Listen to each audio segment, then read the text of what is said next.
by the power of Grayskull.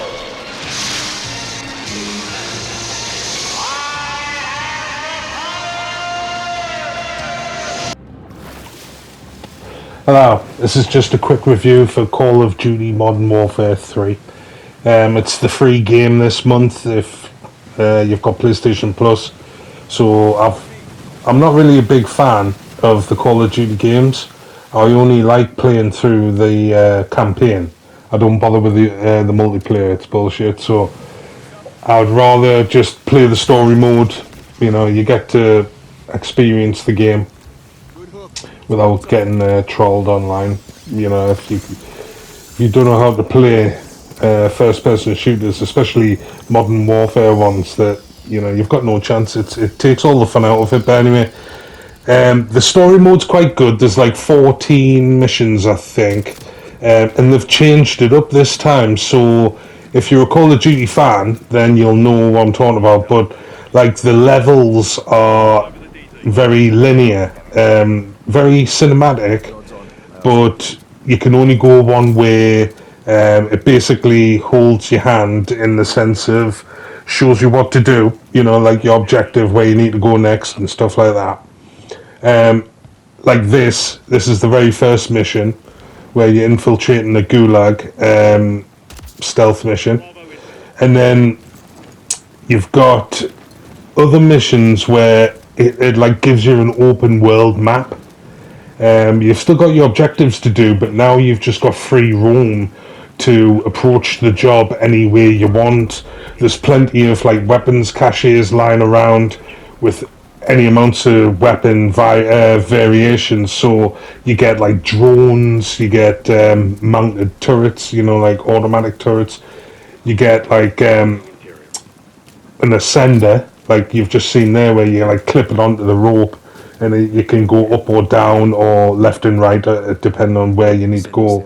If you haven't got one in your kit, like in your loadout, then you have to find like an alternative way. You can't just grab onto any rope that's hanging down if you haven't got your ascender.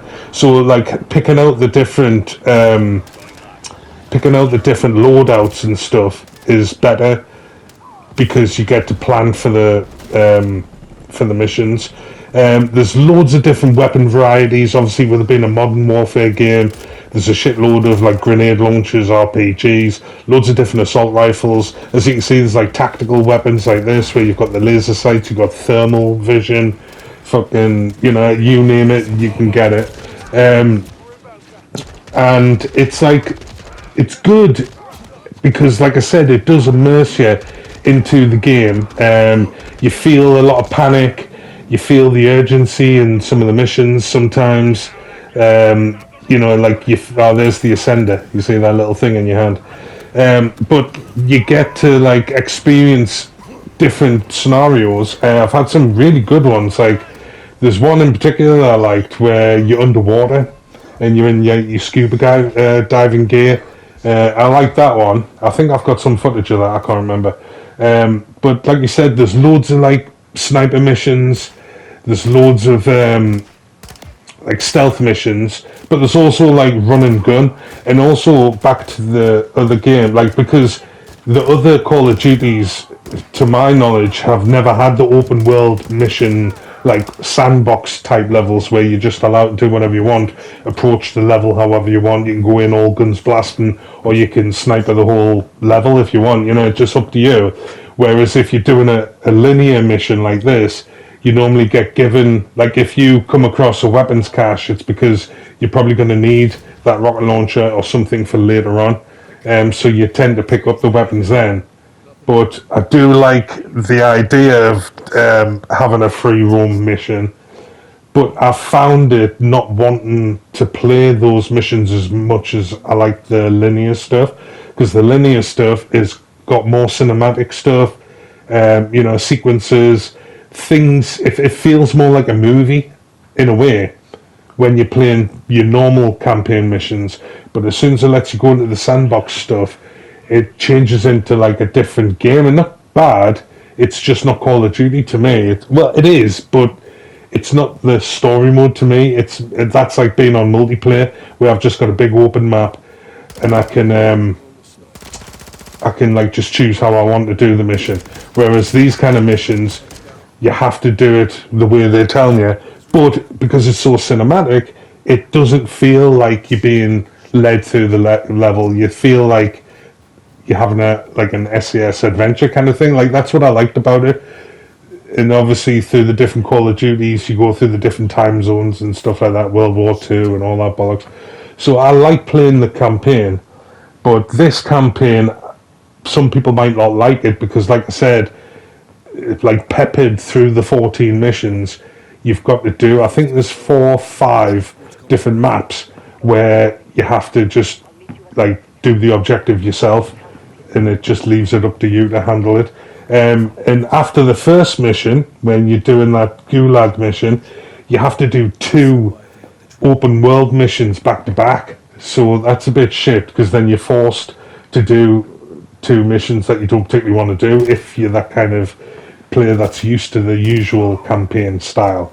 And talking about not being able to skip, some of the cutscenes you have to watch. You can skip some of them, but some they make you watch. And there's like one particular bit where it's like some sort of terrorist attack on a fucking aeroplane. Like you can't skip through that. You've got to sit and watch that, and it just takes forever. And I just think that's shit. I understand the game developers want you to watch all the hard work that they've done, but still, you always should have the option to skip if you're not interested in it. So just be prepared to like go and make a cup of tea or something, come back, and then the cutscene's still going on.